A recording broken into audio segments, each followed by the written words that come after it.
The lecture hall buzzed with the usual pre-class chatter as students filed in for advanced combat theory. Ozan slumped into his seat beside Zara, who was already reviewing her datapad with that quiet, unremarkable focus she always maintained.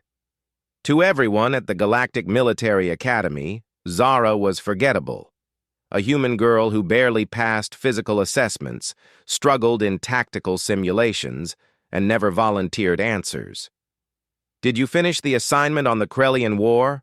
Ozan asked, pulling out his own tablet. Zara glanced up, her brown eyes meeting his briefly. "Yeah, it was interesting." Interesting. That was Zara. Always understated. Always hiding in plain sight among the Vorgoth warriors, Zentari strategists, and other species who dominated the Academy rankings. Ozan had grown fond of her quiet presence over the semester, even if he couldn't understand why someone so seemingly average had been admitted to the galaxy's most prestigious military institution. Professor Thexarin, a towering Vorgoth with scales that gleamed like polished obsidian, entered the chamber. His 4 eyes swept across the students with predatory assessment. "Today," his voice rumbled through the hall, "we examine humanity's role in the Coalition Wars, specifically the Battle of Epsilon Ridge, where a single human unit held against a Krellian invasion force of 10,000 for 72 hours. A ripple of dismissive laughter spread through the alien students.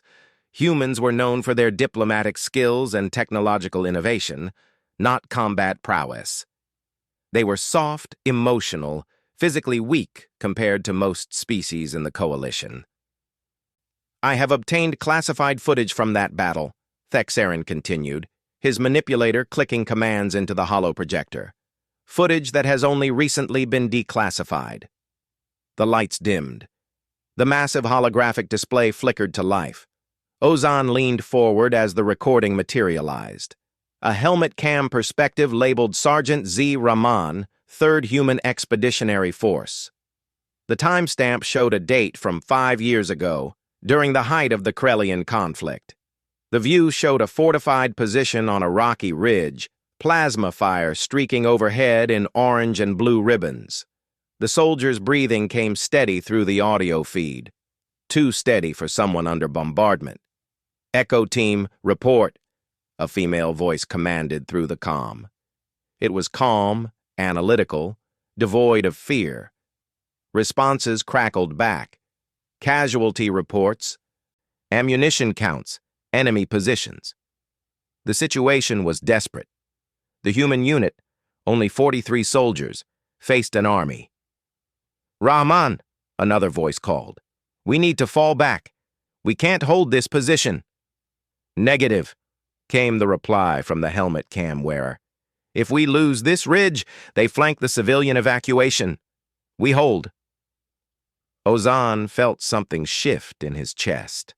That voice. He glanced sideways at Zara.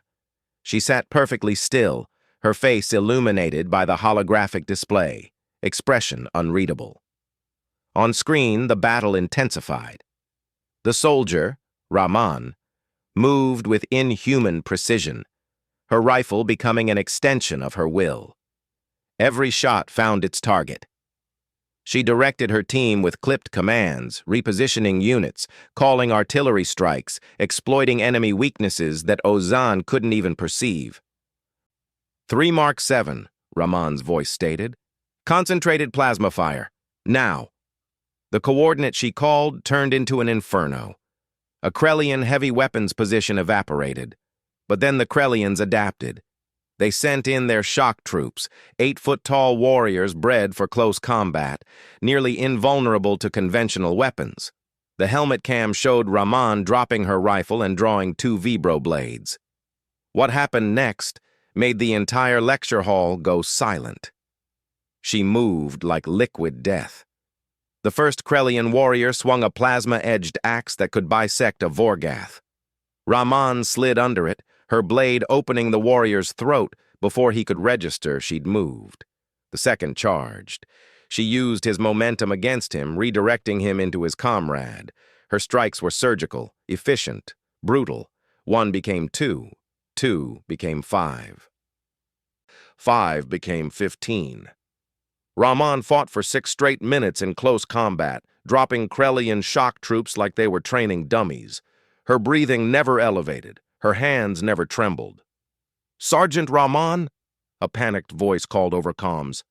"Western approach is breached." The helmet cam view swung to show Krellians pouring through a gap in the defenses. Rahman was already moving, grenades in hand, calculating trajectories that Ozan would need AI assistance to compute. The explosions were perfectly placed. The breach collapsed. The recording continued, 72 hours compressed into 23 minutes of footage. Every moment showed the same impossible competence: leadership, marksmanship, hand-to-hand combat, tactical brilliance. This wasn't a soldier. This was a weapon in human form. When coalition reinforcements finally arrived, only 12 of the original 43 humans survived. But they had held. 38,000 civilians had escaped because of that stand. The recording ended with Rahman removing her helmet. Sweat-matted dark hair, dirt-streaked face, exhausted but unbroken eyes staring into the camera for just a moment before the feed cut. Professor Theksaran activated the lights. Sergeant Zara Rahman received the Coalition Star of Valor, the highest military decoration. She was 19 years old during that battle. She is sitting in row 7, Ozan whispered. Every head in the lecture hall turned. Zara sat motionless, her expression still carefully neutral. But Ozan saw it now, the controlled breathing, the way she unconsciously scanned exits, the coiled readiness beneath her deliberately average facade. "Why?" Ozan breathed. "Why hide it?" Zara finally met his gaze. For the first time, he saw something genuine in her eyes. Not the legend from the recording, but the person who carried that weight. "Because," she said quietly, "everyone expects the hero from that recording. They see the warrior. I wanted someone to see Zara first." Professor Theksaran approached, his 4 eyes showing rare respect. "Miss Rahman, perhaps you would share your tactical perspective on the battle?" Zara stood slowly, the careful mask dropping away. When she spoke, her voice carried the authority of someone who had commanded in the crucible of war. "The trick," she said, "wasn't strength. It was understanding that war isn't about winning. It's about what you're willing to sacrifice to protect what matters." As she began her analysis, dissecting her own decisions with brutal honesty, Ozan understood. She hadn't been hiding her strength out of shame or fear. She'd been hiding it because strength defined by others becomes a cage, and Zara Rahman would never be caged again.